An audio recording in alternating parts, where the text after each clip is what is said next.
Nah, ini bahasa Inggrisnya luar biasa, itu bagus. Kayaknya bagus dibuat kaos, Pak.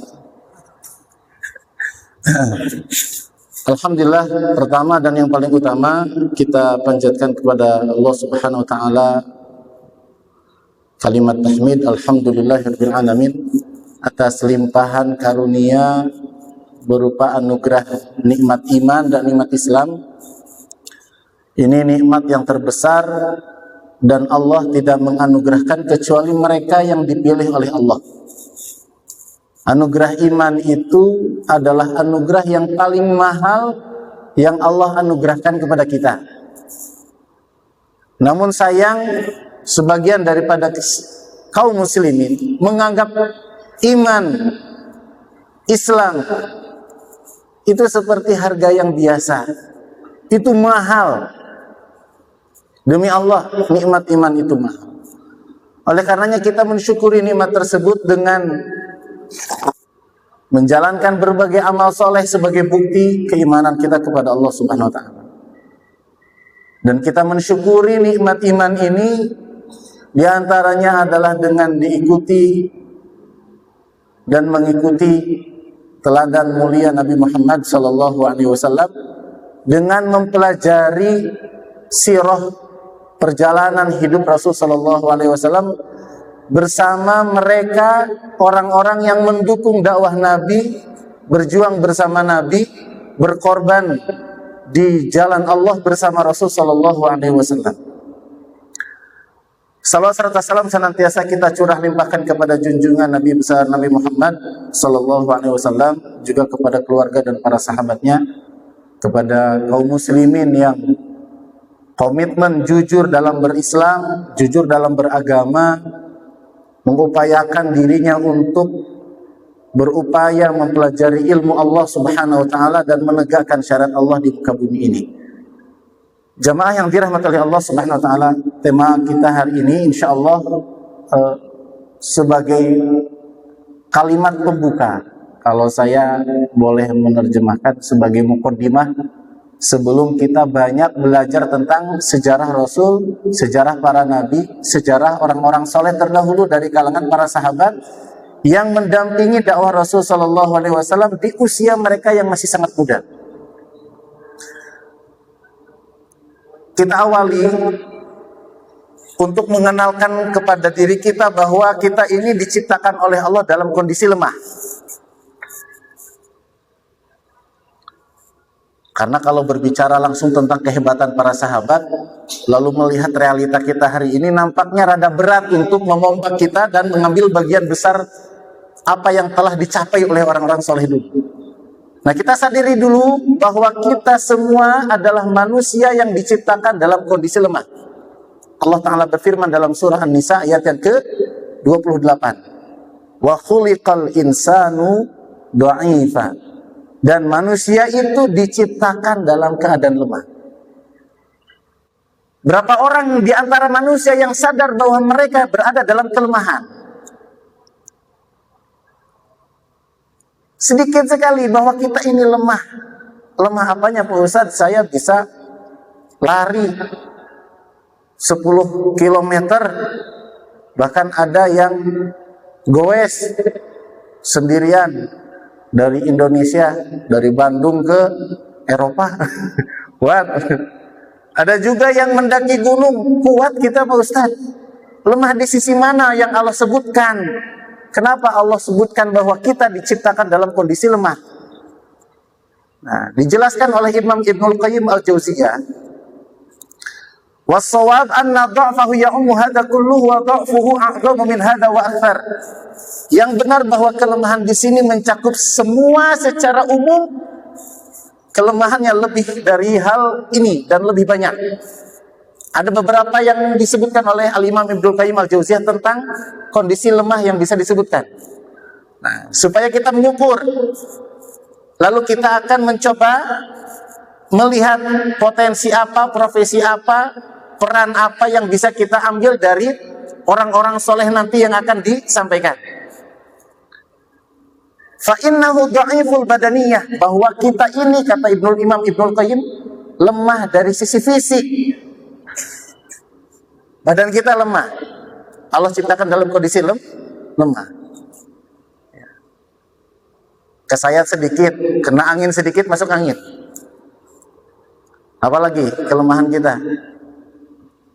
Naik ke masjid aja berat. Sekedar untuk menggeser selimut saja sulit. Untuk hadir bangun sholat subuh berjamaah di masjid juga berat. Itu tanda kelemahan. Hanya saja hari ini orang merasa biasa saja kalau tidak sholat berjamaah di masjid. Itu tanda kelemahan luar biasa. Tanda kelemahan yang lain, mendengar adzan itu tidak bersegegas ke masjid. Itu tanda kelemahan. Dan masih banyak kelemahan yang lain dari sisi fisik. Walaupun dia kuat untuk mendaki gunung, tetapi mendaki tangga masjid Habibur Rahman ini rada-rada berat. Apalagi di pagi buta. Contoh ini dhaiful badaniyah, kemudian dhaiful quwwah, lemah dari sisi kekuatan. Ngangkat barbel kuat, ngangkat galon berat. Ibunya minta tolong untuk ngangkat galon berat anaknya. Apa yang bermasalah? Bukan fisiknya. Nah. Kemudian ini yang bermasalah, dhaiful iradah. Lemah dari sisi kemauan, gak punya kemauan. Ini problem pemuda hari ini. Saya akan memulai pembahasan itu dari titik lemah ini. Dan menjadi alasan kenapa kita harus belajar sejarah. Karena ternyata banyak di antara kita itu, secara physically itu kelihatan kuat, ilmunya luas, kuat, dan sebagainya, tetapi lemah dari sisi al-iradah. Dhaiful iradah, lemah dari sisi kemauan. Kemudian dhaiful ilmi, lemah dari sisi ilmu. Ilmu apa yang dimaksud? Ilmu agama. Ketika ditanyakan tentang ilmu fisika bisa jawab, matematika bisa jawab, bahasa IPA dan bahasa Indonesia, bahasa Inggris juga bisa. Tetapi ditanya tentang rukun Islam ada berapa, bingung dia. Ini lagi rame kan, sebelumnya udah pernah viral. SMA ditanya rukun Islam, gak bisa disebutkan. Rukun iman gak bisa nyebut juga. Padahal secara usia mereka sudah dewasa. Usia disebut dengan usia penuh kekuatan. Tetapi sayangnya mereka lemah dari sisi ilmu. Maka di sini perlu kita sadari bahwa kita diciptakan oleh Allah dalam kondisi lemah. Kalau tahu kita hidup dimulai oleh Allah dalam keadaan lemah, maka apa yang harus kita lakukan? Membangun kekuatan. Yang jadi titik poin kita hari ini adalah hari ini secara fisik orang-orang sudah mulai berlatih, banyak lari, bisa melakukan perjalanan cukup panjang, jauh, naik gunung dan seterusnya. Bahkan kekuatan pun bisa terlihat secara zahir. Tetapi yang menjangkiti masalah hari ini adalah lemah dari sisi kemauan. Berbicara tentang ilmu, hari ini banyak pesantren yang sudah membuka penerimaan siswa. Sekolah-sekolah juga dipenuhi orang-orang yang mau belajar. Secara perkembangan sisi ilmu sudah banyak. Begitupun kekuatan secara fisik juga diperhatikan masalah makannya. Sampai ada program yang diselenggarakan oleh negara.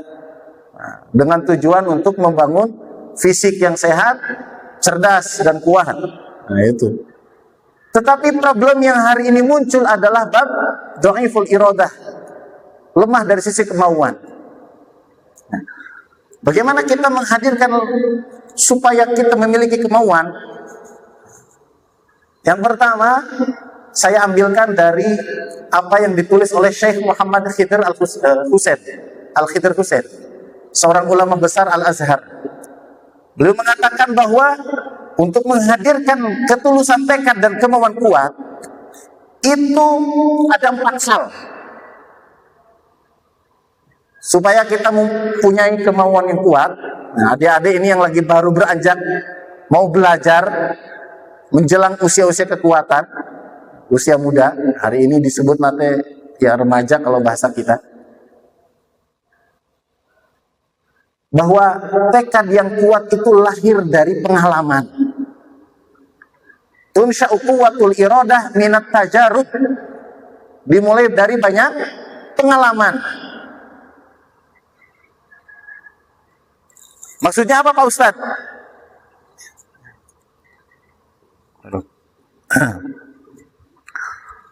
Orang yang menghadapi kehidupan dengan berbagai ujian, kemudian dia menghadapi dengan berbagai masalah, maka mereka akan mendapati pengalaman yang sangat banyak, dan itu akan mendorong mereka untuk memiliki kemauan yang kuat untuk bagaimana mengalahkan semua dan menaklukkan semua ujian-ujian itu. Maka tidak heran orang yang sering menghadapi tantangan dalam hidupnya, tantangan dalam belajar, bagaimana mereka belajar untuk bangkit dari kesalahan-kesalahan yang mereka hadapi. Ini biasanya orang yang punya kemauan itu mereka yang sering diuji. Kita perlu belajar sebelum belajar dari para sahabat, belajar dari kehidupan Rasul. Rasul Shallallahu Alaihi Wasallam itu dididik oleh Allah Subhanahu Wa Taala di tengah kondisi masyarakat yang sangat rusak. Walaupun demikian Rasul dipelihara oleh Allah Subhanahu Wa Taala. Tatkala beliau harus setelah wafatnya kakeknya Nabi Muhammad, siapa kakeknya Nabi Muhammad? Abdul Muttalib wafat di usia beliau 8 tahun. Rasul dititipkan secara khusus oleh Abdul Muttalib kepada Abu Thalib. Padahal pamannya itu bukan cuma Abu Thalib, ada paman yang lain, namanya Abu Lahab. Yang kita kenal Abu Lahab. Abu Lahab itu orang kaya, mapan, stabil. Anaknya gak terlalu banyak. Kemudian Abu Thalib anaknya banyak, hartanya pas-pasan. Adik mau dititipin ke siapa? Kepada paman yang miskin, keluarganya banyak, atau kepada paman yang super kaya? Abu Lahab. Tentu kenapa di sini? Milihnya yang mana, Dek? Abu Lahab atau Abu Thalib? Tetapi Allah Subhanahu Wa Taala menghendaki Rasul dititipkan kepada Abu Thalib. Kenapa? Di situ akan ada banyak ujian. Meskipun demikian Rasul sangat diperhatikan oleh Abu Thalib. Abu Thalib amat sangat sayang kepada Nabi Muhammad SAW masih kecil. Tetapi Rasul SAW ingat, Rasul tidak memanfaatkan kasih sayangnya Abu Thalib sebagai apa? Sebagai sarana untuk membuat dia nyaman. Justru Rasul merasa nggak nyaman. Meskipun pamannya amat sangat sayang kepada Rasul, tapi Rasul Shallallahu Alaihi Wasallam memiliki kesadaran di situ. Jadi kondisi itu membuat Rasul sadar bahwa aku tahu pamanku sangat sayang, tapi aku nggak mau pamanku mengarahkan kasih sayangnya hanya kepadaku. Yang paling berhak untuk mendapatkan kasih sayang dari sang ayah adalah siapa? Anak-anaknya. Sementara Abu Thalib bukan ayahku, dia adalah pamanku. Walaupun dia sayang, tetap saja dia ayah. Dia adalah paman saya.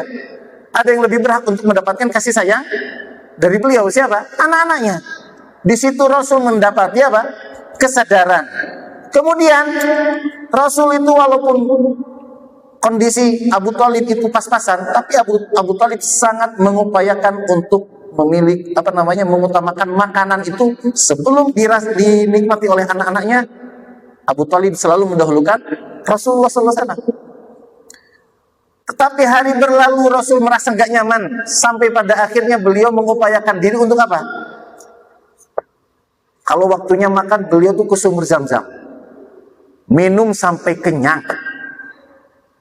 Nabi Muhammad SAW minum sampai kenyang, barulah pulang. Ketika ditawari untuk makan terlebih dahulu, kata Rasul, enggak, wahai Abu Thalib, wahai paman saya. Kenapa? Saya sudah kenyang. Padahal baru minum air Zam-Zam. Untuk apa? Supaya Abu Thalib memperhatikan putrinya. Disinilah Rasul SAW tumbuh menjadi sosok yang mandiri. Tidak mau bergantung dan tidak mau menjadi benalu bagi pamannya. Dan itu diantara bagaimana Rasul tumbuh menjadi sosok yang kuat dan punya pengalaman. Bagaimana akhirnya Rasul ingin mandiri, maka beliau bekerja sebagai gembala kambing. Nah, kita semua tahu tuh bagaimana Rasul sebagai pengembala. Disitulah beliau ada ada kesadaran bahwa ini kesadaran itu mahal. Hari ini banyak yang anak SMP, SMA masih belum sadar tentang tanggung jawab dia kepada orang tuanya, tentang tanggung jawab dia kepada Tuhannya. Nah, ini kesadaran Rasulullah SAW tentang hal itu sangat mahal, luar biasa.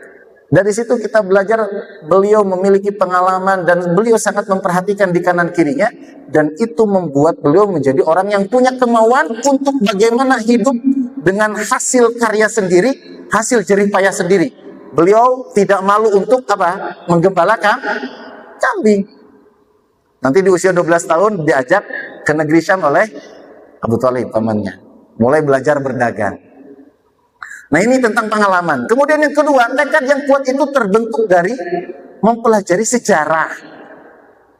Ini yang titik poin yang akan kita ingatkan kepada jamaah sekalian. Belajar sejarah, belajar dari orang-orang yang lebih dulu dari kita, itu akan menghadirkan kemauan yang sangat kuat kepada kita. Karena sejarah akan mengajarkan banyak hal. Dia menjadi inspirasi buat kita semua. Dia akan memberikan petunjuk bagaimana kita bersikap, bagaimana kita menghadapi situasi yang sulit, bagaimana kita menghadapi ujian dan cobaan. Karena setiap jalan kehidupan itu pasti menemui hal itu. Para ulama menyebutkan bahwa at-tarikh yu'idu nafsah, bahwa sejarah itu akan terus berulang. Dan kita belajar dari orang-orang yang lebih dahulu hidup agar kita tahu bagaimana solusi dalam menghadapi berbagai persoalan kehidupan. Nah, belajar sejarah. Nah, ini menjadi poin yang penting buat kita semua. Kenapa kita perlu mempelajari sejarah? Untuk menghadirkan kemauan yang kuat, bagaimana kita belajar untuk bangkit dari kekalahan.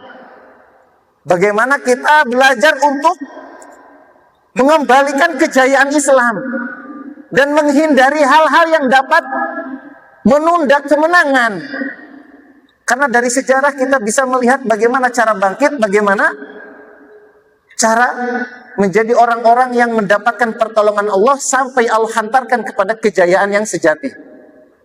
Dan kita pun bisa belajar apa yang menyebabkan umat Islam ini terpuruk, jatuh, sehingga sulit untuk bangkit kembali. Agar kita hindari masalahnya apa? Nah, dari sini jemaah yang dirahmati Allah, kata Syekh Muhammad Al-Khidr Husain, wa tunsha'u quwwatul iradah min darsi tarikh. Tekad yang kuat terbentuk dari mempelajari sejarah. Ini yang menjadi landasan kita agar kita mau belajar sejarah. Bagaimana Rasul menghadapi pemerintahan yang zolim, umpamanya gitu. Nah, di tengah Quraisy yang sangat menguasai sistem kezaliman di situ, kejahiliahan betul-betul mengakar di situ, dan bagaimana jalan keluar Rasul keluar dari kezaliman dan keburukan masa lalu hingga menegakkan agama Allah yang mulia sampai semua kalah, wa yakunu dinu kulluhu lillah. Jadilah agama Allah itu semuanya adalah menjadi agama yang tertinggi. Kemudian yang ketiga adalah wa tunsha'u quwwatul iradah min adillatin khassah. Kekuatan tekad itu berasal dari bukti-bukti spesifik. Jadi berlandaskan dalil. Ada dalil yang kita yakini, ada ayat-ayat Allah yang kita pegang kuat-kuat. Itu menjadikan tekad kita kuat. Contohnya apa? Contohnya sebut saja Abu Bakar As-Siddiq. Ketika Rasulullah SAW wafat, teman-teman, itu kan ada fitnah apa? Fitnah gerakan murtad, betul ya? Ini tahu nggak, ini bisa belum paham. Ada gerakan murtad di kalangan beberapa kalangan kabilah Arab. Mereka menolak membayar zakat. Orang yang membayar zakat, tapi mereka masih sholat, tapi mereka menolak bayar zakat. Apa keputusan khalifah yang pertama, Abu Bakar As-Siddiq? Kata Khalifah Abu Bakar As-Siddiq, perangi. Wah. Para sahabat setuju nggak? Nggak setuju. Termasuk Umar bin Khattab itu tidak setuju. Hampir kebanyakan para sahabat tidak setuju. Jangan diperangi. Mereka masih sholat, wahai Abu Bakar. Enggak. Kok enggak? Karena mereka saya akan perangi orang yang memisahkan antara sholat dengan zakat. Di banyak ayat di dalam Al-Quran, sholat dan zakat itu setara. Aqimus sholat wa atuz zakat. Itu dalil yang jelas. Dan itu yang menjadikan Abu Bakar As-Siddiq bertekad memerangi orang-orang yang memisahkan antara sholat dengan zakat. Wah, itu sampai berdebat, sampai pada akhirnya mereka barulah paham apa yang diambil keputusan oleh Abu Bakar As-Siddiq. Termasuk ketika Abu Bakar As-Siddiq hendak melanjutkan apa yang telah dilakukan oleh Rasul, yaitu ketika sebelum Rasul wafat, Rasul itu mengirim pasukan yang dipimpin seorang lelaki yang amat sangat muda, namanya Usamah bin Zaid. Berapa usia Usamah bin Zaid ketika ditunjuk sebagai panglima perang? Teman-teman tahu nggak? Usianya berapa? Yang nunjuk Nabi loh, usianya 18 tahun. Antum 18 tahun ngapain? Antum 18 tahun ngapain? Ini yang nunjuk bukan sembarang orang. Yang nunjuk adalah Nabi Allah. Dan Rasul Shallallahu Alaihi Wasallam tidak memberikan amanah kecuali mereka adalah orang yang memang pantas menerima amanah. Orang yang memang sudah memiliki ilmu. Itu luar biasa. Qadarallahu wa ma syafa'ala. Rasul Shallallahu Alaihi Wasallam wafat sebelum berangkat. Bergantilah Khalifah Abu Bakar sebagai pengganti Nabi Muhammad SAW, pemimpin bagi kaum muslimin. Kira-kira gimana? Tekad Abu Bakar, wahai Usamah, tetap berangkat. Pasukan yang kebanyakan dari orang-orang senior itu tetap diberangkatkan. Menuju apa? Ke daerah menuju Romawi. Jamaah yang dirahmati Allah, saat itu para sahabat masih berat mengkoreksi keputusan Abu Bakar. Wahai Abu Bakar, yuk jangan Usamah. Usamah masih muda, 18 tahun. Itu sebagian sahabat gak setuju. Carilah yang lebih senior. Kata Abu Bakar, enggak. Ini yang memutuskan Rasulullah dan saya adalah orang yang melanjutkan apa yang diperintahkan oleh Rasul. Maka gak usah. Itu dalilnya jelas. Siapa yang nyuruh? Nabi Muhammad. Kenapa berani sekali Anda mengganti apa yang telah Allah Rasul tetapkan? Rasul yang paling tahu di antara kita. Penilaian Rasul kepada manusia, kepada para sahabat itu luar biasa. Maka dari situ kekuatan tekad yang ditunjukkan oleh Abu Bakar As-Siddiq adalah dari bukti-bukti spesifik. Min adillati khassa, min adillatin khassa. Dalil yang jelas. Nah, kalau teman-teman meyakini Al-Quran, beriman dengan Quran, kamu baca Al-Quran, di situ ada perintah yang sangat banyak dari sisi Allah. Ada nilai-nilai prinsip, pegang erat-erat. Dia akan menjadi dalil kita untuk mau menjalankan berbagai aktivitas tujuan ibadah kita kepada Allah. Teman-teman tahu nggak apa yang menjadi semangat kaum muslimin di Turki Utsmani untuk menaklukkan Konstantinopel? Itu dari dalil yang jelas. Apa dalil yang jelas? Rasul telah menyebutkan bahwa akan ada penaklukan dua kota besar. Kota mana dulu yang lebih dulu?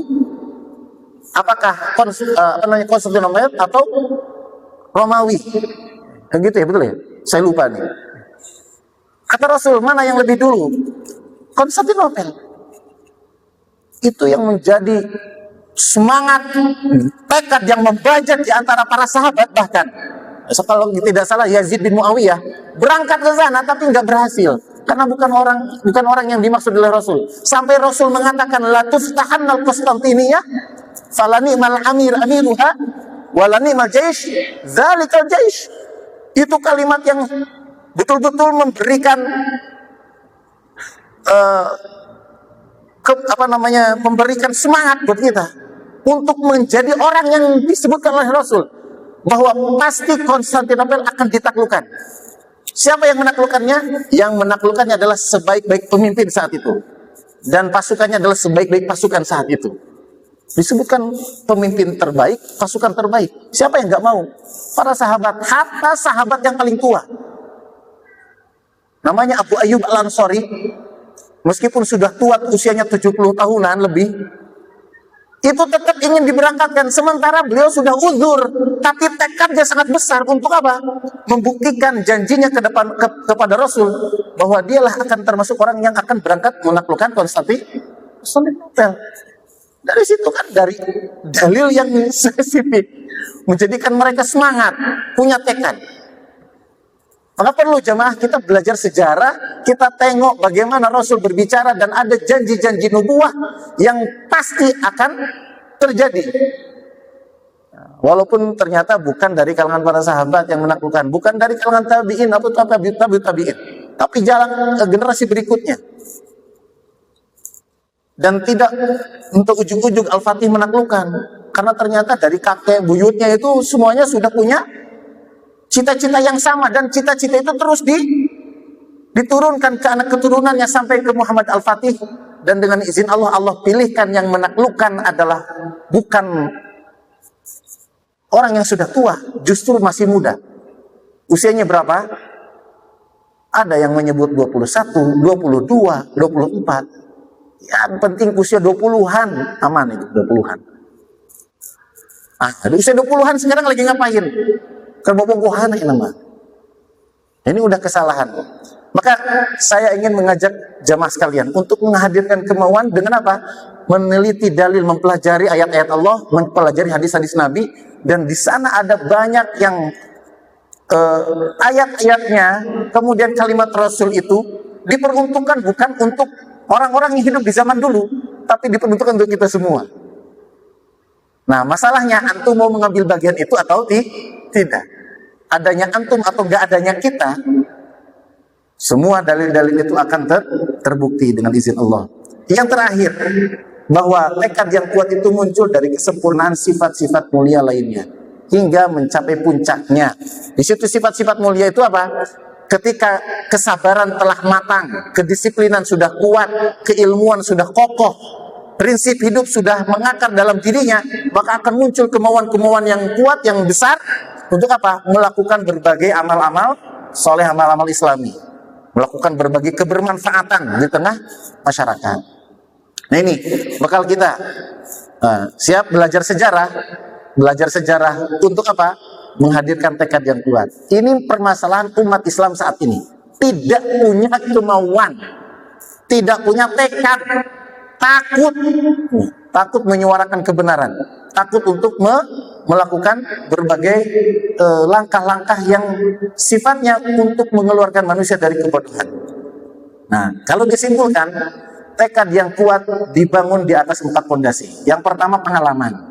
Jadi jangan malu dan jangan takut untuk mencoba. Karena dengan pengalaman akan melahirkan ketangguhan. Gagal, coba lagi. Gagal, coba lagi. Gagal, bangkit lagi. Pelajari lagi, bangkit lagi. Tidak menyerah. Orang yang punya pengalaman selalu punya tekad lebih besar daripada orang yang takut mencoba. Kemudian yang kedua, belajar sejarah. Karena dengan belajar sejarah, sejarah akan memberikan inspirasi dan keteguhan. Kemudian dalil Al-Quran dan keyakinan yang kuat kepada ayat-ayat Allah Subhanahu wa Ta'ala akan menghilangkan keraguan. Dia menjadikan kita mantap untuk melakukan dan mengamalkan apa yang telah Allah perintahkan, meskipun orang-orang di sekitar kita itu meremehkan kita, meskipun orang-orang di sekitar kita itu meragukan cita-cita besar kita. Biarkan. Dan orang beriman disebutkan di dalam surah Al-Maidah ayat yang ke-54, wala yakhafuna laumata laim. Memiliki ciri apa? Tidak takut celaan orang yang mencela. Meskipun orang berkata sumbang kepada kita, meragukan, biarin saja. Kita terus beramal, mengejar semua tekad-tekad yang sudah kita siapkan. Dan yang keempat, kesempurnaan akhlak mulia dapat menghasilkan pribadi yang kokoh dan pantang menyerah. Begitu.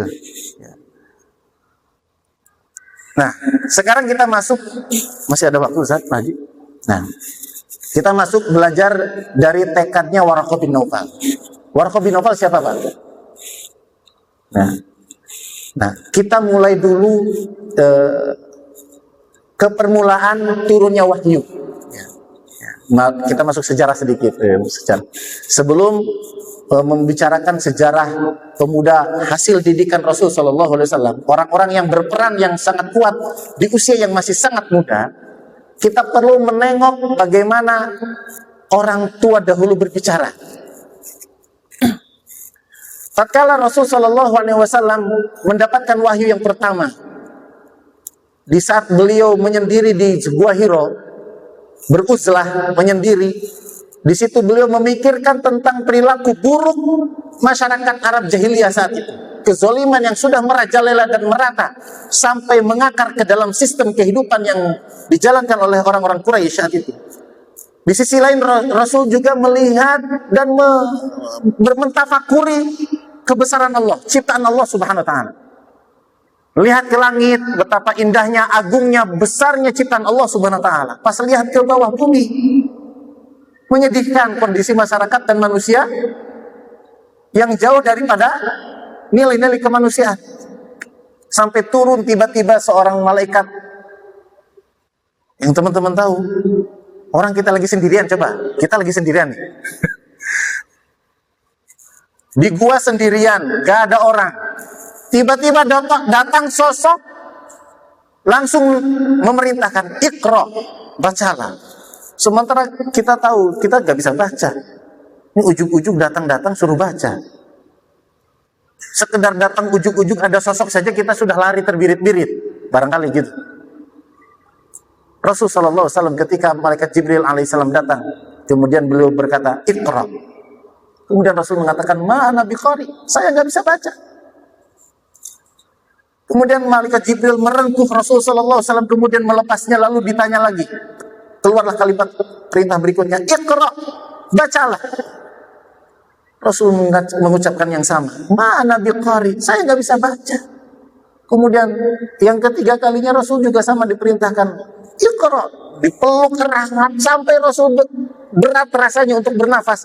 Kemudian Rasul mengatakan, ma'ana biqari, saya nggak bisa baca. Sampai pada akhirnya beliau dipeluk yang terakhir kalinya, lalu sampailah kalimat wahyu yang pertama secara sempurna dibaca oleh malaikat Jibril. Iqra bismi rabbikal ladzi khalaq. Khalaqal insana min 'alaq. Iqra wa rabbukal akram. Alladzi 'allama bil qalam. 'Allamal insana ma lam ya'lam. Setelah saat itu Rasul sallallahu alaihi wasallam lari pulang ke rumahnya sambil meminta pertolongan kepada Khadijah, zammiluni, zammiluni. Datang dalam kondisi badan menggigil, bergetar hebat, mendapatkan rasa takut yang luar biasa, karena yang dialami saat itu adalah bukan pengalaman yang biasa yang pernah beliau temui. Rasul meminta kepada Khadijah, zammiluni, zammiluni, selimuti aku, selimuti aku. Kemudian beliau bertanya kepada Khadijah, ada apa dengan aku? Lalu Khadijah menguatkan dirinya bahwa engkau orang soleh, engkau orang baik, engkau adalah orang yang menyambung silaturahmi, engkau adalah orang yang memiliki kehormatan, santun dan suka berbuat baik kepada orang yang lemah, kepada orang yang lain dan orang yang dapat dipercaya dan seluruh orang, dan engkau tidak memiliki musuh sama sekali. Engkau adalah orang yang baik, dikuatkan dirinya. Kemudian saat itu Rasulullah SAW disampaikan oleh Khadijah, wahai suamiku. Ketika beliau menceritakan apa yang dialaminya, Khadijah mengajak Rasulullah SAW di pagi saat itu, masih di pagi hari, untuk menemui sepupu beliau. Namanya Waraqah bin Naufal. Seorang laki tua, memiliki keyakinan agama Nasrani. Beliau adalah orang lelaki tua, tidak bisa melihat, jalan pun sudah mulai berat. Tidak bisa melihat. Berangkatlah Khadijah dengan Rasulullah Sallallahu Alaihi Wasallam bertemu dengan Waraqah bin Naufal. Kemudian beliau menceritakan apa yang dialami oleh Rasulullah. Sampaikan, kata Waraqah, silahkan ceritakan apa yang kau alami. Diceritakan oleh Rasulullah dari A sampai Z. Sampai Waraqah bin Naufal terheran-heran luar biasa, karena apa yang dialami Nabi Muhammad Sallallahu Alaihi Wasallam adalah sesuatu yang beliau ketahui tentang ada urusan besar yang Allah Subhanahu wa taala titipkan kepada seorang manusia yang bernama Muhammad sallallahu alaihi wasallam. Apa kata Waraqah bin Naufal? Hadzal namus. Ini adalah namus alladzi nazzalallahu ala Musa, yang Allah turunkan kepada Nabi Musa alaihissalam. Artinya Waraqah mengenal tentang apa yang dialami Rasul ini adalah sebuah kebenaran. Sebuah kebenaran.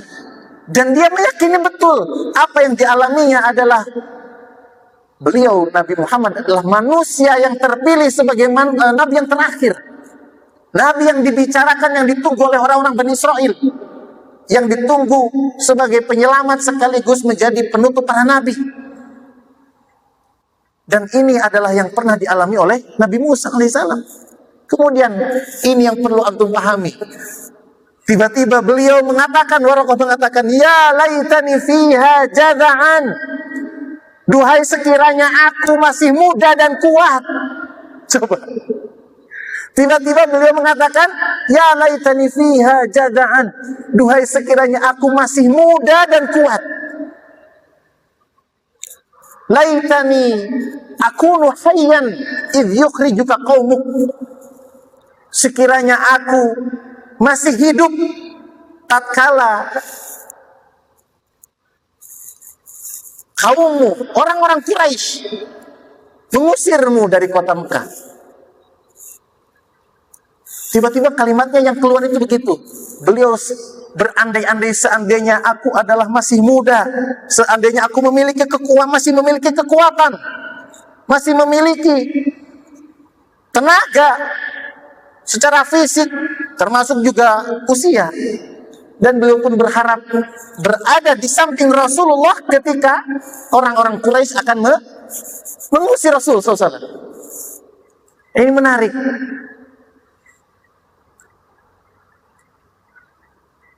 Apa yang dirindukan oleh Waraqah bin Naufal? Bukan tentang kekayaan, bukan tentang jabatan, bukan tentang posisi. Yang dirindukan oleh Waraqah bin Naufal adalah usia muda. Usia muda. Ya laitani fiha jaza'an. Beliau merindukan usia muda di usianya yang sudah tua renta. Matanya sudah tidak bisa melihat. Yang dirindukan oleh beliau adalah usia muda. Maka perhatikan ini para pemuda, dan perhatikan orang tua yang memiliki anak muda. Nah, karena di sini kan ada sahabat saya yang sudah tua nih, Masya Allah. Kemudian ketika Waraqah bin Naufal mengatakan bahwa beliau berharap masih punya usia ketika Rasulullah SAW nanti diusir oleh kaumnya. Rasul kaget. Kok kaget? Beliau mengatakan, apakah aku akan diusir oleh kaumku? Kenapa Rasul kaget, jemaah? Karena di benak Rasul, saya ini adalah orang yang terhormat, dihormati oleh kalangan orang-orang Quraisy, bahkan dicintai oleh mereka. Mereka sangat menghormati Nabi. Orang-orang Quraisy itu sangat mempercayai Nabi. Bahkan mereka memberikan gelar kepada Rasul sebagai apa? Al-Amin, orang yang dapat dipercaya. Hampir kebanyakan para saudagar kaya tadi, itu mereka menitipkan hartanya kepada Rasulullah SAW. Karena lelaki ini adalah lelaki yang dapat amanah, jujur.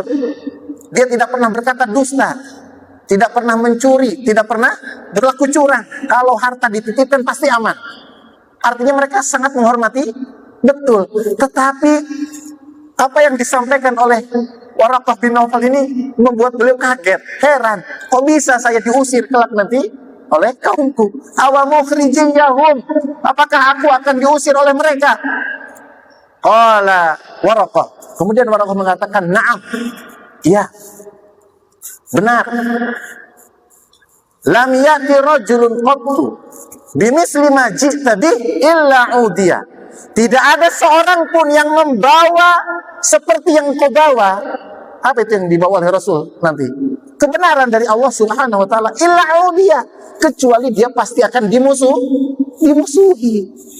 Ini konsekuensi orang yang membawa kebenaran di tengah jahiliyahnya manusia, dia akan dimusuhi oleh oleh mereka.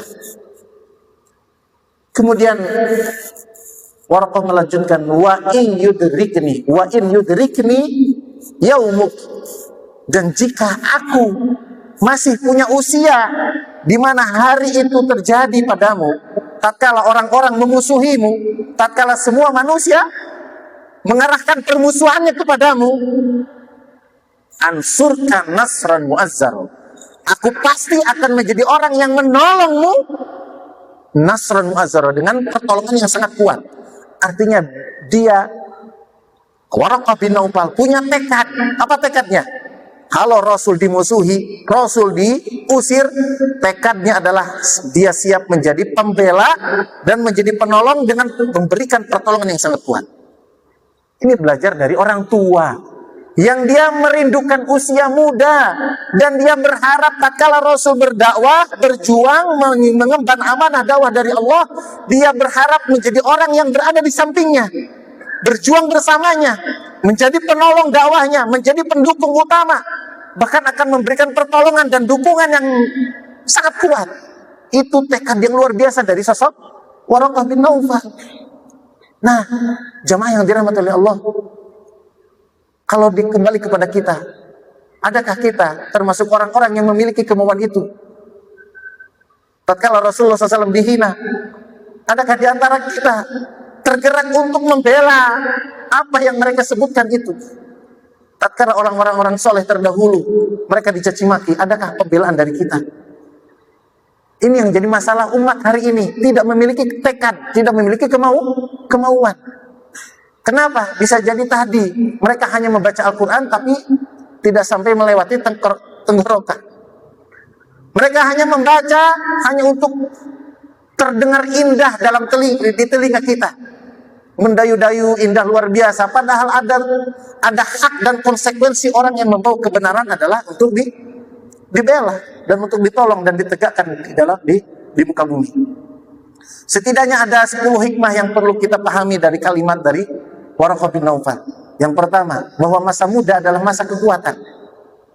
Masa muda adalah masa kekuatan. Itu masa yang dirindukan orang yang sudah tua, dan tidak akan pernah kembali lagi usia muda itu. Di dalam Al-Quran, Allah menyebutkan bahwa usia muda adalah usia kekuatan di antara dua kelemahan. Allah Ta'ala berfirman, Allahul ladzi khalaqakum min dha'fin. Dialah Allah yang telah menciptakan kalian dalam kondisi lemah. Summa ja'ala min ba'di dha'fin quwwah. Kemudian Allah jadikan setelah lemah, Allah berikan kekuatan. Ada masa kekuatan. Summa ja'ala min ba'di quwwatin dha'fa wa syaibah. Kemudian dia menjadikan setelah kekuatan itu kelemahan dan ubah. Dari sini kita paham jamaah yang dirahmati oleh Allah Subhanahu wa taala. Lemah, ini usia apa nih? Bayi dan anak-anak. Sampai usia berapa kira-kira? Disebutkan di sini kategori lemah. Kita diciptakan oleh Allah dalam kondisi lemah. Ya tadi, bayi itu sampai anak-anak usia berapa? Sebelum balik lah. Dikatakan fase lemah.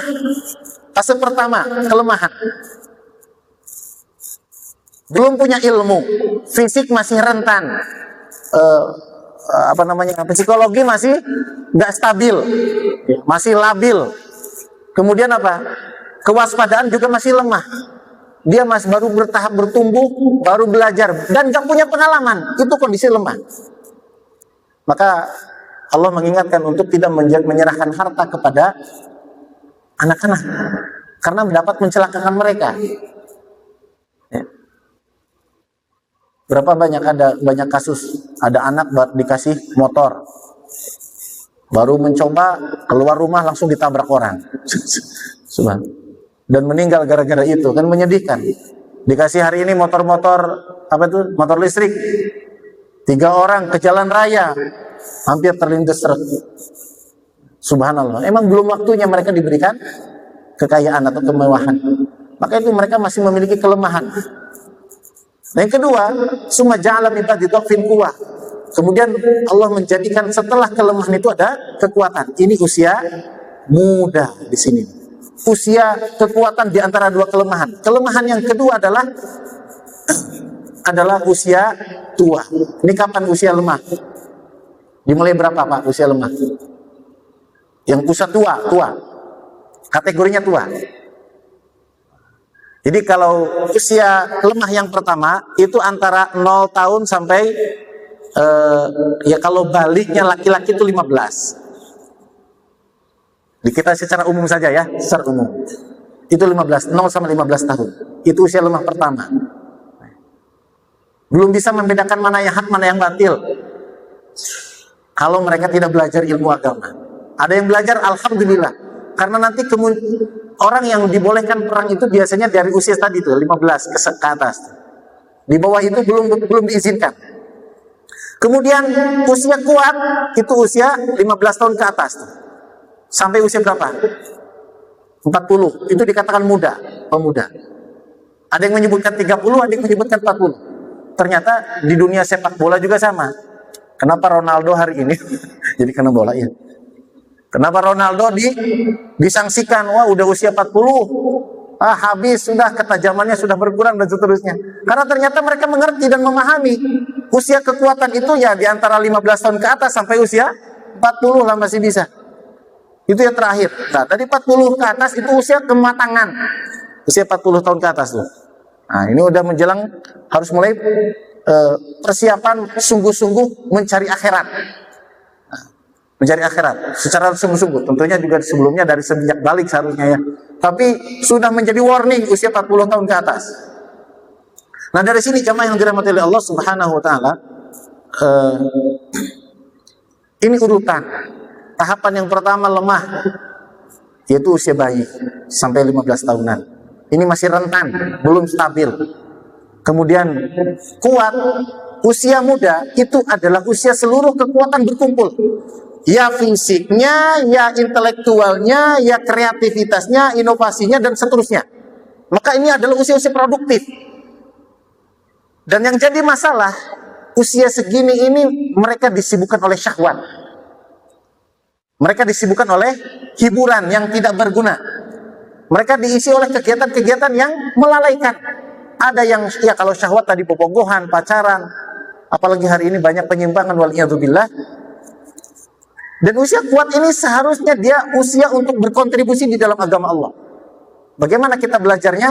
Kita perlu belajar bagaimana Ali bin Abi Thalib tumbuh di bawah didikan Rasul Sallallahu Alaihi Wasallam.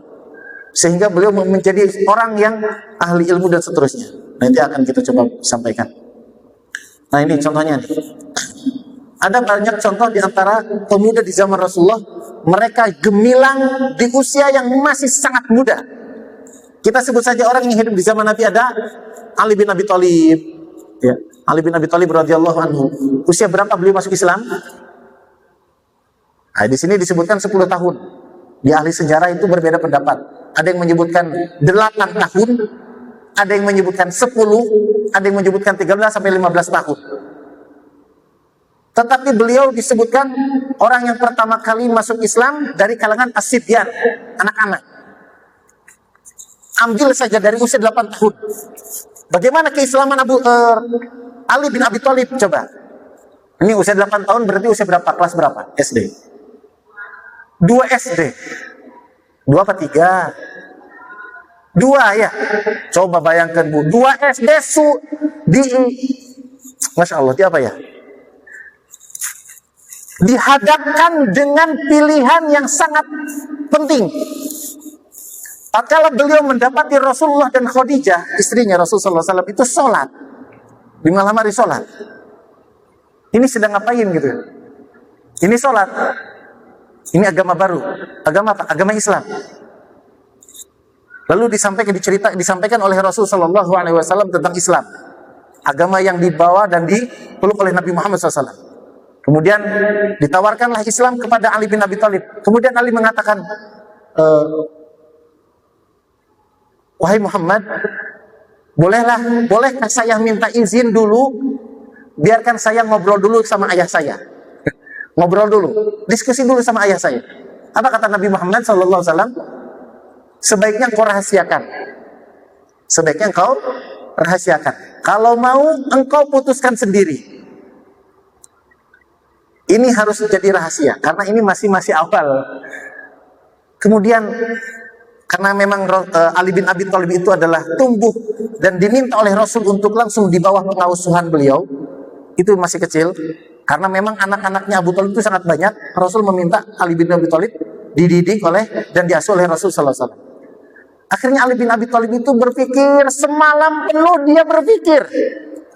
Sampai menjelang pagi akhirnya beliau memutuskan. Untuk apa? Untuk masuk Islam. Kelas berapa? 2 SD. Tapi belum ada SD dulu. 8 tahun. Dihadapkan dengan pilihan besar. Masya Allah. Nah, di sini disebutkan 10 tahun. Kalau sebut 10 tahun juga itu masih terbilang, kalau kita mau melihat ini anak bau kencur lah berkeletik masih nonton atau apa yang disebutnya. Tapi jamaah yang terhormat itu luar biasa. Dan dari sanalah Rasul akhirnya Ali bin Abi Thalib belajar dengan Nabi, belajar bersama Nabi.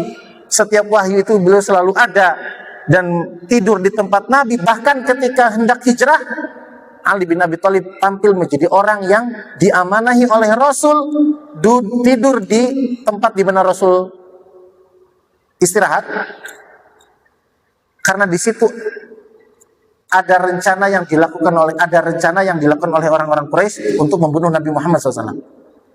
Dan amanah untuk tidur di atas ranjang Rasul, beliau serahkan kepada Ali bin Abi Thalib. Dan Ali tahu konsekuensi tidur di atas ranjang Nabi. Apa konsekuensinya? Ya dibunuh. Tetapi beliau siap dan bersedia untuk melakukan itu dan menjalankan perintah dari nabinya. Dan beliau pun menjadi panglima perang. Jadi ahli perang. Dan pelajaran dari sini adalah pemuda harus berani membela agama walaupun penuh dengan risiko. Kemudian ada Mus'ab bin Umair. Mus'ab bin Umair, Usamah bin Zaid. Ini yang kita sebutkan tadi. Panglima perang yang ditunjuk oleh Nabi Muhammad di usia kurang lebih 18 tahun. Kemudian ada Mu'adz bin Jabal. Orang yang ditunjuk oleh Rasul untuk berdakwah ke Yaman, dan beliau digelari oleh Nabi adalah orang yang paling paham tentang perkara halal dan haram. Masih sangat muda. Kemudian Abdullah bin Abbas, ini bertemu dengan Nabi tidak lama, kurang lebih 3 tahun menjelang Rasul Shallallahu Alaihi Wasallam wafat. Tetapi barokahnya bertemu dengan Nabi, Abdullah bin Abbas ini didoakan oleh Rasul, Allahumma faqihu fid din wa 'allimhu ta'wil. Di usia yang masih sangat muda, beliau menjadi orang yang mengerti dan paham tentang ayat-ayat Allah sampai bisa menjadi ahli tafsir. Karena itu berkat dan barokah dari doa Nabi Sallallahu Alaihi Wasallam. Dan beliau bersungguh-sungguh belajar dan tidak malu untuk belajar kepada para sahabat Ansor. Dia temui itu setiap pintu-pintu orang sahabat Ansor. Kalau belum hadir orangnya, maka dia belum bangun orangnya, maka dia tidur di depan pintu sampai pintu itu dibuka oleh pemilik rumah. Padahal beliau adalah termasuk ahlul bait, gitu, keluarga Nabi. Kemudian juga ada Zaid bin Sabit. Nah, pemuda-pemuda inilah yang menjadi apa? Yang menjadi jawaban atas kerinduan Waraqah bin Naufal. Waraqah bin Naufal sangat menginginkan memiliki usia muda, lalu mendampingi dan membersamai dakwah Rasul, mendukung dakwah Rasul dan menjadi penolong dan pembela Rasul Shallallahu Alaihi Wasallam. Dan mereka ini adalah perwujudan orang-orang yang tadi dulu diharapkan oleh Waraqah bin Naufal. Beliau berharap hidup di zaman di mana Rasul nanti akan berjuang, di saat Rasul nanti akan diusir, dia akan tampil menjadi pembela, bukan sebagai penonton, bukan sebagai orang yang berdiam diri. Maka tadi jamaah yang dirahmati oleh Allah Subhanahu wa taala, pelajaran-pelajaran yang diucapkan oleh Waraqah bin Naufal selain masa muda adalah masa kekuatan. Pemuda harus berkontribusi besar untuk agama.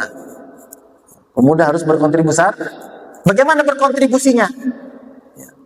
Tidak semuanya harus jadi ustadz. Tidak semua harus menjadi penceramah. Jadilah Anda dokter, tapi dokter yang paham Al-Quran. Dan berkontribusilah di bidang kedokteran. Jadilah Anda sebagai insinyur, sebagai ahli teknologi, ahli IT, ahli apa saja. Sesuai dengan potensi yang Allah anugerahkan ke setiap kita. Dan berkontribusilah di tempat di mana Anda mampu. Disitulah kita bisa berperan dan bersinergi untuk bagaimana membela agama Allah dan menegakkan kalimat Allah Subhanahu wa ta'ala. Kemudian yang ketiga adalah mengenal kebenaran harus melahirkan pembelaan. Tatkala Waraqah mengenal ini adalah urusan Allah sang pemilik langit dan bumi, dan Muhammad adalah manusia yang dipilih oleh Allah yang akan menjadi nabi dan sekaligus rasul penutup seluruh para nabi, dia tampil untuk menjadi seorang pembela. Di salah satu ungkapannya, wa in yudrikni yaumuh ansurkan nasran muazzara, dan jika aku masih hidup di mana engkau kelak nanti berjuang dalam dan memperjuangkan agama Allah ini, angsurka nasran muazzara, aku akan menjadi penolongmu dengan memberikan pertolongan yang sangat kuat, pembelamu. Nah, di sini ketika mengenal kebenaran, konsekuensi yang harus hadir dalam jiwa seorang mukmin adalah siap membela, siap menolong, siap menegakkan agama Allah Subhanahu wa ta'ala. Kemudian yang keempat, jalan dakwah pasti memiliki ujian. Konsekuensi orang yang membawa kebenaran adalah ya dimusuhi, ya diusir, ya ada ancaman di dalam surah Al-Anfal. Kalau tidak dipenjara, ya dibunuh. Kalau nggak dibunuh, ya diusir. Masih ingat nggak? Itu konsekuensi orang yang membawa kebenaran. Dan para ulama telah memahami itu. Tatkala mereka menyuarakan kebenaran, konsekuensi yang akan mereka dapatkan adalah kalau dibunuh, bagi mereka adalah mati syahid. Kalau diusir, bagi mereka pengusiran itu sebagai tamasya, jalan-jalan. Dan yang kalau dipenjara, bagi mereka adalah kholwat, menyendiri. Aduh, mau maghrib, mohon maaf ini. Kalau ya, kurang lebih seperti ini. Yang 5, perjuangan memiliki harga, ada konsekuensinya. Membela agama membutuhkan kekuatan, maka usia muda adalah usia kekuatan. Jangan dilalaikan, jangan jadi penonton, jadilah orang yang berperan untuk mengambil bagian dalam perjuangan dakwah Nabi Muhammad SAW, membela Rasulullah SAW dengan apa? Dengan ittiba, mengikuti jalan Allah dan jalan yang dilewati oleh Rasulullah SAW. Yang terakhir ini, modal mereka menjadi hebat, kita pun memilikinya. Kalau kita melihat kehebatan para sahabat, yakinlah bahwa kita memiliki modal yang sama dengan mereka. Karena apa? Allah telah berfirman, wallahu akhrajakum min butuni ummahatikum. Allah lah yang mengeluarkan kamu dari perut ibumu. Setiap kita dilahirkan, para sahabat juga dilahirkan oleh orang tuanya, oleh ibunya. Kita juga sama. Dalam kondisi apa kita dilahirkan? La ta'lamuna syai'an, kita tidak tahu apa-apa. Begitupun para sahabat, orang-orang soleh terdahulu, para ulama besar itu, mereka tidak tahu apa-apa ketika dilahirkan. Wa ja'ala lakum sam'a wal absar wal afidah. Kemudian Allah jadikan bagi kita semua, Allah berikan pendengaran, penglihatan, dan hati nurani. La'allakum tashkurun, agar kalian bersyukur. Nah, modalnya sama, lalu apa yang menjadi pembeda? Yang menjadikan kita beda antara kita dengan para sahabat itu mereka tingkat rasa syukurnya sangat besar. Mereka gunakan pendengarannya untuk mendengarkan yang baik-baik, mendengarkan wahyu Allah, mendengarkan nasihat Rasul, mendengarkan semua arahan dan juga nasihat dari orang-orang soleh di antara mereka. Wal absar, penglihatan mereka arahkan semua penglihatan dalam rangka apa? Melihat kebaikan, membaca buku, membaca Quran, melihat kebesaran dan mentadaburi ayat-ayat Allah Subhanahu wa ta'ala, baik itu ayat-ayat kauniyah maupun ayat-ayat qauliyah. Kemudian yang terakhir, wal afidah, hati dipenuhi dengan keyakinan. Hati dipenuhi dengan ayat-ayat Allah, hati diterangi dengan kalimat-kalimat Allah Subhanahu wa ta'ala, dan hati dipenuhi dengan cinta kepada Allah, kepada Rasulnya, dan kepada agamanya. Itu level yang berbeda di antara kita dengan para sahabat. Level syukurnya yang harus kita tingkatkan. Kita mensyukuri pendengaran kita, penglihatan kita, dan hati kita. Nah, dan terakhir sebagai penutup, ciri generasi pemenang itu dikatakan dalam surah Al-A'raf ayat yang ke-157, falladzina amanu bihi. Nah, orang-orang yang mendapatkan kemenangan itu adalah mereka yang beriman kepada Rasulullah sallallahu alaihi wasallam. Wa'azzaruhu, memuliakan Rasulullah sallallahu alaihi wasallam. Wa nasaruhu, menolong dan membela Rasulullah sallallahu alaihi wasallam, wattaba'un nural ladzi unzila ma'ahu, dan mengikuti cahaya yang diturunkan oleh Allah bersamanya, bersama Nabi Muhammad sallallahu alaihi wasallam. Ulaika humul muflihun. Mereka adalah orang-orang yang beruntung, orang-orang yang mendapatkan kemenangan.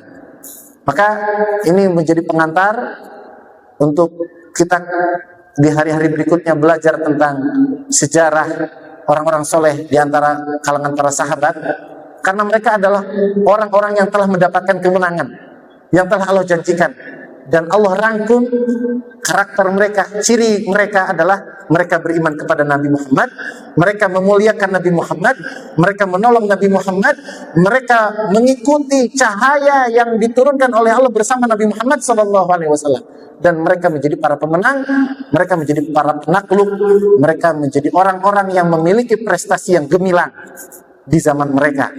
Nah, kita yang menghendaki kegemilangan yang sama untuk repeat apa tadi? Victory. Nah, maka kita perlu belajar dari orang-orang soleh terdahulu. Itu saja barangkali yang bisa kita sampaikan. Mudah-mudahan jadi barokah dan manfaat serta hidayah buat kita semua. Semoga Allah mengampuni saya dan juga mengampuni para jamaah sekalian. Mohon maaf, saya kembalikan kepada pembawa acara. Aku qouli hadza, astagfirullah li wa lakum. Assalamualaikum warahmatullahi wabarakatuh. Allahu a'lam bissawab. Alhamdulillahirrahmanirrahim. Terima kasih kepada Ustaz yang telah memberikan materi ini. Allah boleh cepat kalian sekarang kita dengar kajian dan pengajaran dari pembudayaan dan dibawakan oleh Ustaz Rahmat dari rumah.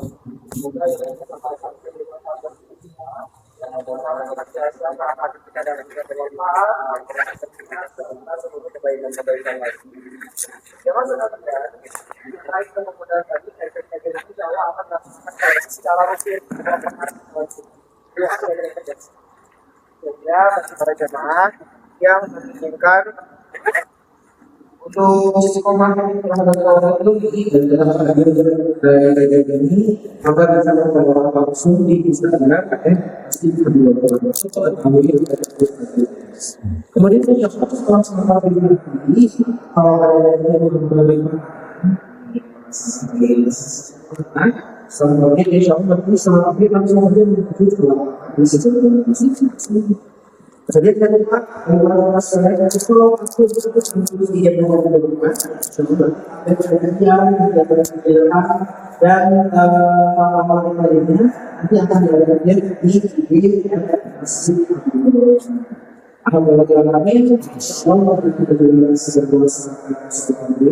bagaimana cara sebenarnya terima kasih banyak teman-teman dulu pada saat ini sekali lagi terima kasih kepada masyarakat kedua telah menyampaikan materinya agar kita mudah-mudahan ingatlah saudara-saudara yang masing-masing mereka ini di hari sehingga dalam 10 tawaran terutama dalam setiap hubungan atas itu adalah masa kita bersama-sama ini yang memang bisa dalam bersama-sama dengan bahwa kita sebetulnya bersama-sama saudara untuk kemudian dan sini bahkan kita terlalu belajar langsung dari orang seorang yang seperti bahwa harus seperti masih berjalan antara sudah dari kita atau berjalan pada dua Islam dan lain ini adalah saudara-saudara kita akan dari yang